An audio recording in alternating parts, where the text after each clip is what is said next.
এটা আমার মেয়ে আর মা, এরা দুজন আমার বান্ধবী।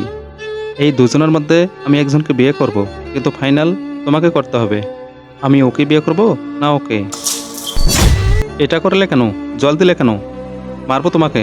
বুবাই, ওকে বকো না, ও তো ছোট বাচ্চা, আর ভুল তো সবারই হয়। আরে এটা কিরকম ব্যবহার করছো তুমি? তোমাকে আমি এটা শিক্ষা দিয়েছি? এটা কিরকম ব্যবহার করলে তুমি? বাড়িতে কোনো গেস্ট আসলে এরকম ব্যবহার কেউ করে? তোমাকে না মারতে হবে। আমি কথা বলছি ওর সাথে, তুমি এইদিকে এসো। এটা কিরকম ব্যবহার মা? আমি তোমাকে এসব শিখিয়েছি? কিন্তু বাবা তুমি তো বললে এই দুজনের মধ্যে একজনকে চুজ করতে, তাই জন্য তো আমি এরকম করেছি। আচ্ছা, তাহলে তো তুমি অবশ্যই সুজি আন্টিকে চুজ করেছো। তোমার এরকম কেন মনে হলো? কারণ তুমি ওর দিকে জল দেওয়ার পরও ও একটু রাগ করেনি, ও তোমার ভুলগুলো ইগনোর করে দিল। না বাবা, আমি অন্য আন্টিকেই মা বানাবো। কে? কোয়েলকে? হ্যাঁ, কিন্তু ও তো তোমার উপর চিৎকার করলো, আবার তোমাকে মারবেও বললো। কারণ সুজি আন্টি তোমার সামনে ভালো সাজার অ্যাক্টিং করছিল, আর কোয়েল আন্টি ওটাই করেছে যেটা আমার মা করতো।